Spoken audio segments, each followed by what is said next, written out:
Deshmukh Sachin, working as assistant professor in the Department of Civil Engineering of Walchand Institute of Technology, Solapur. Today we are going to learn about the most important property of fluid, that is viscosity.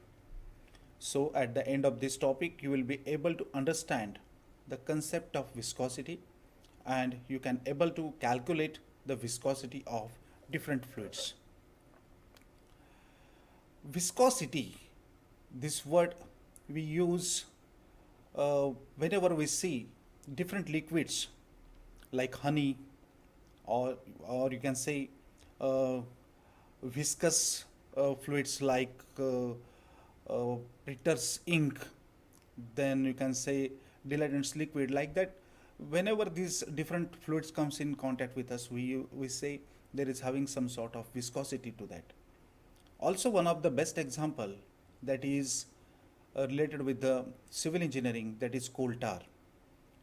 While construction of the roads, we heat the coal tar to melt, because coal tar is in a solid, semi-solid state.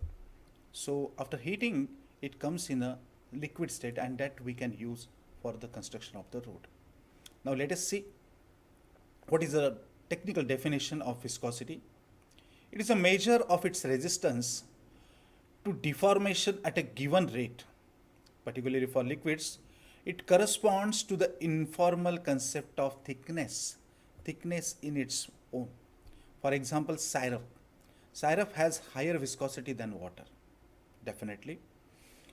Viscosity can be conceptualized as quantifying the internal friction force that arises between adjacent layer of fluid that are in relative motion.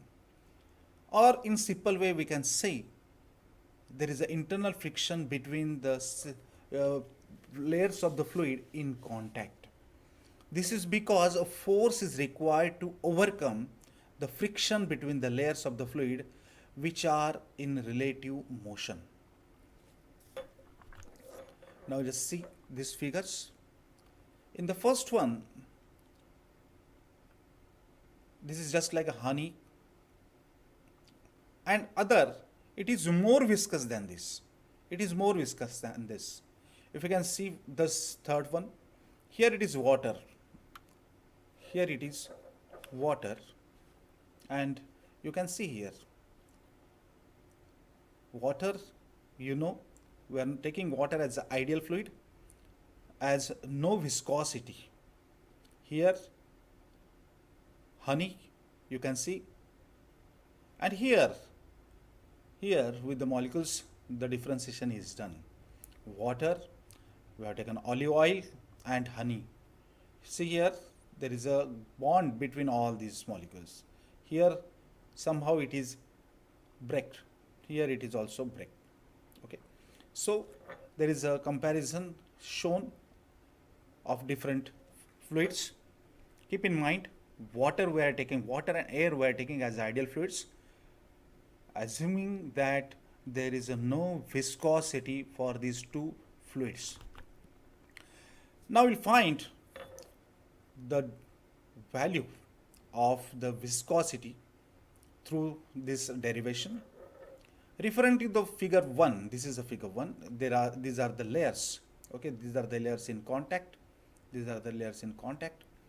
When two layers of the fluid at a distance dy apart move one over the other, the first layer is having the velocity u, the other is having u plus du.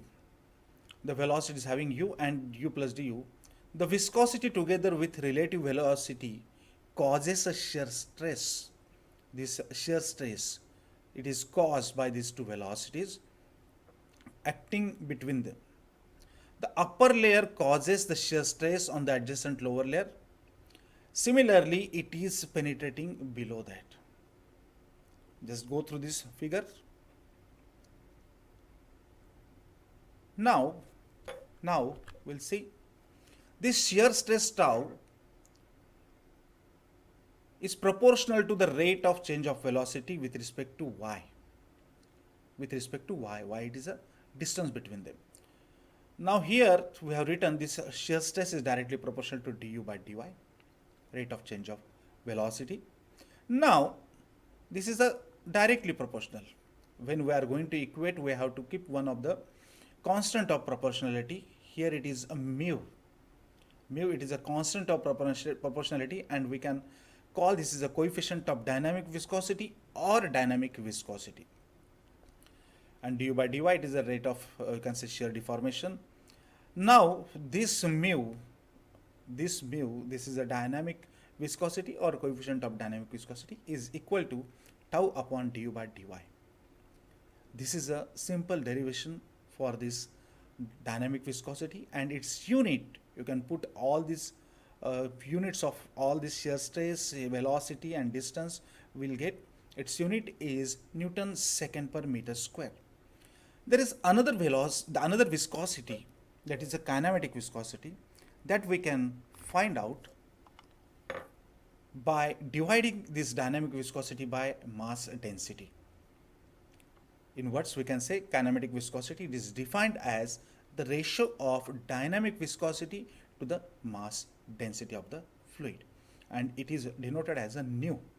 Mathematically we can write this mu upon rho, and its unit right here Newton second per meter square, and here density is kg per meter cube.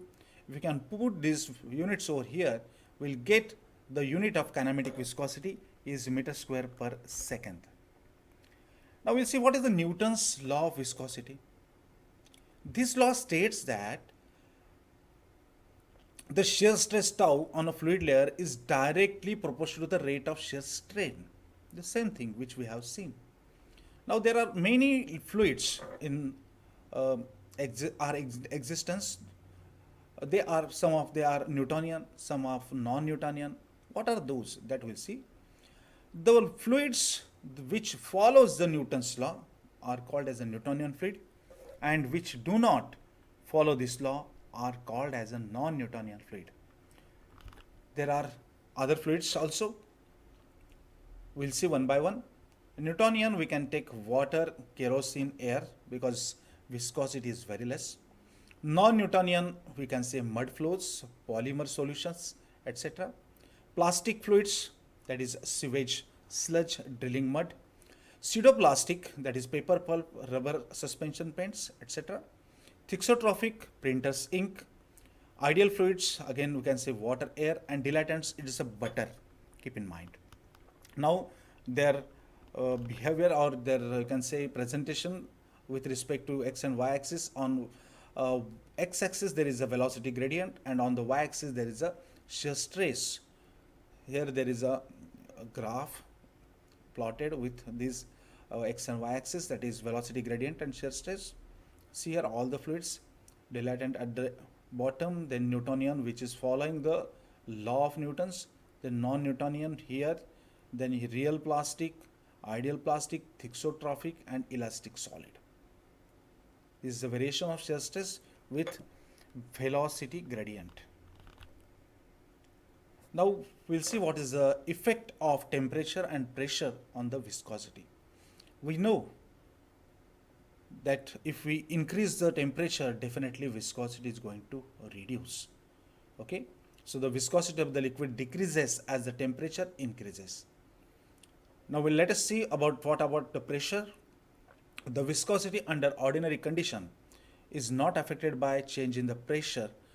However, for some of the liquids, the viscosity of you can say oils has been found to be increase with the increase in pressure. So keep in mind, for temperature it is, you can say, decreases, and for some of the oils the viscosity is going to increase. Now some review questions are there for you. 5 questions which are very important. Go through it. Which of the following represents viscosity? Then what is the SI unit of viscosity? What happens to the viscosity of the liquid with increase in temperature? Which of the following represents the kinematic viscosity? And which of these ratios gives the value of viscosity? Just now we have gone through the um, topic of this viscosity, and you can get the answers of all these if you have listened to me carefully. Okay.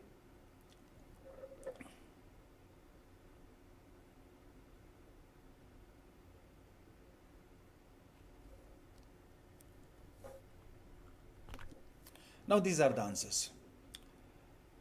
Resistance to fluid motion. This represents the viscosity. And the unit of viscosity in SI, it is a Poiseuille, or we can say Poise. And many times while solving the problems, the viscosity is given in Poise. Okay. Then very simple, what happens to the viscosity when temperature increases? Definitely it is going to decrease. The best example that I told you, that when we are going to heat coal tar, it is it is melting, so it is decreasing its viscosity.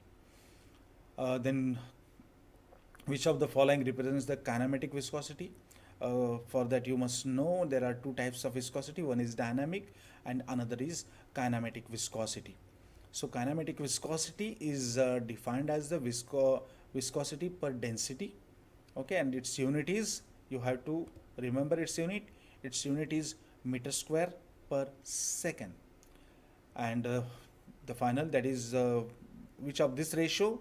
The ratio of shearing stress to the velocity gradient. Okay, velocity gradient gives us the viscosity. Always keep in mind what are the ideal fluids and real fluids. Ideal fluids are water and air, and remaining all the fluids, they are having some sort of viscosity, so we are taking these fluids as a real fluids. These are some of the reference books. Go through these books and solve some problems on this, so that you will get your concept more clear. Definitely my next, I'm going to work on the problems also.